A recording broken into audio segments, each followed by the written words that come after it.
Evening and good morning to other people in the world. This is Robin Drago and welcome to Talk Shop with Robin. Today here we have Mr. Ashish Bhatia, also known as Mr. Bhatia in Canada.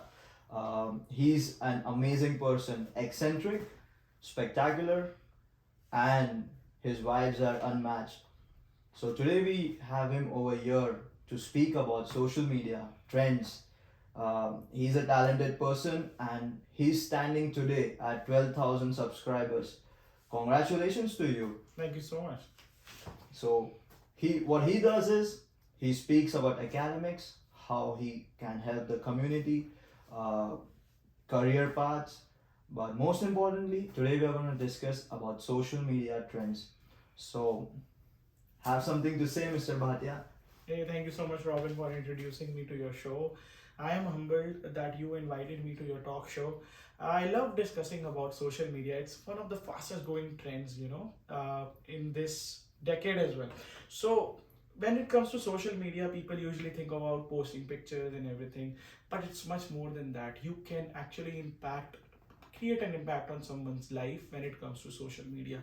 So, it would be great, discussing about that with you.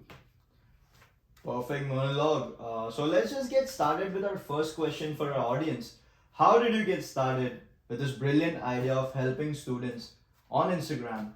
So Instagram is one of the biggest platforms. People are actually losing their attention span now, right? So attention span usually like how much time you're spending to watch a video, watch a picture or anything. So it's gradually reducing, right? So people actually look forward to short term like content, short based content, probably like a 10-15 second video. I started my journey sharing that information about Canada, about marketing. Marketing is usually my niche.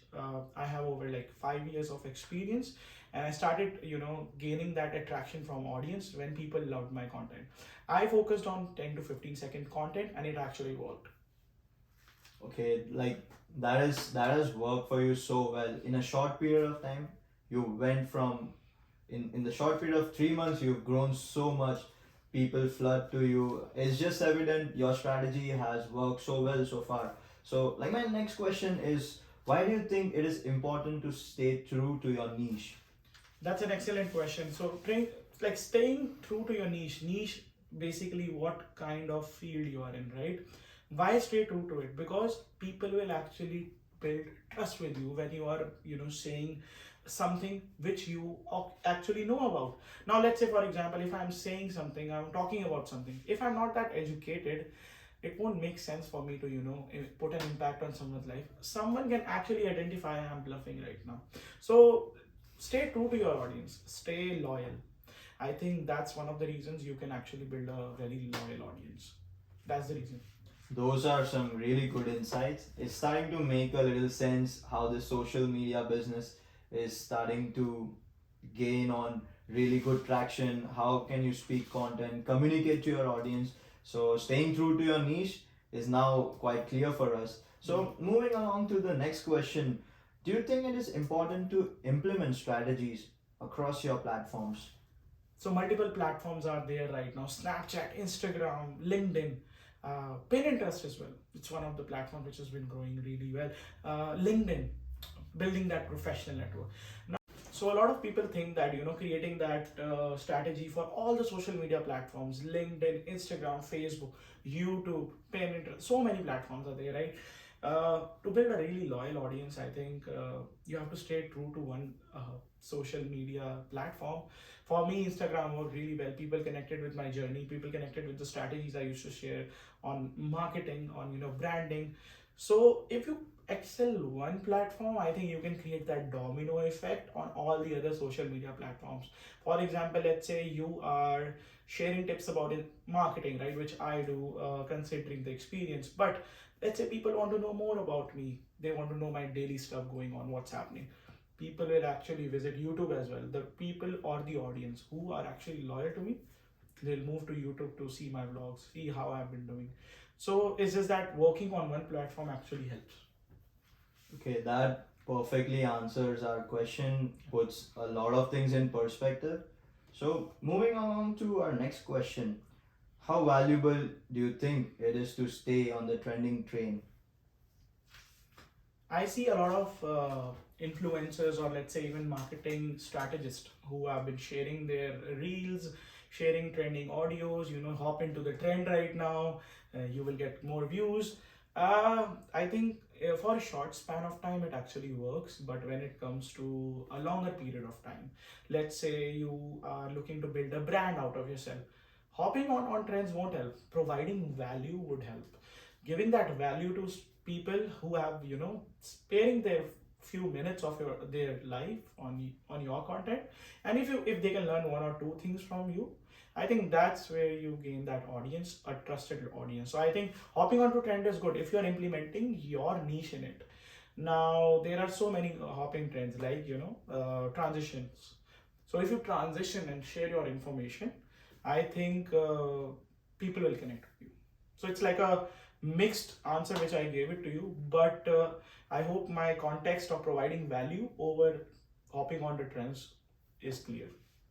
That perfectly makes sense. Now, this is getting into very informative. Like, I thought it would be quite complex, but you've jotted it down in such a nice and simpler terms. You use really good terms to identify these words. So I'm gonna hit the pavement with my last question. What would be your advice to a person just setting out in the world of social media? The number one advice which I would like to give to someone who is actually trying to start social media, like me as well, I started few months back. The one thing which I stayed was actually straight to myself. People connected with me because of the personality and because of the way I was sharing content with them, related to marketing, related to education, the scope of marketing in Canada, and everything. But most of all, people connected me because of my personality. People liked my funny nature. People connected with my way of speaking. So whenever you are starting a page, don't copy anyone, just be yourself. There are so many billion people in this world, right? What would differentiate you from them is by being you. I think that's the number one thing I would like to say. Other as well is to have a strategy in your head. What are you planning to do? What are you trying to achieve once you're starting something? Providing value is your goal, earning money is your goal, having that brand collaborations, building a brand. You should have something in your head. A smart objective would actually help in this. So that would be my best advice to someone. That is a nice touch of technicality into the social media world, Yeah. plus a little philosophical end to it. So far, this has been such a great session, and thank you, Mr. Bhatia, for coming to our panel today. This has been a lovely podcast, and I hope you have what it takes to be unique, like Mr. Bhatia over here. I hope this has been a great session for all of us. We look forward to hearing and seeing so much more from you. Thank you for being here today. Thank you so much, Robin, for inviting me over your podcast. People who are gaining insights from you would definitely get help. So thank you so much. Thank you and stay tuned. Bye bye.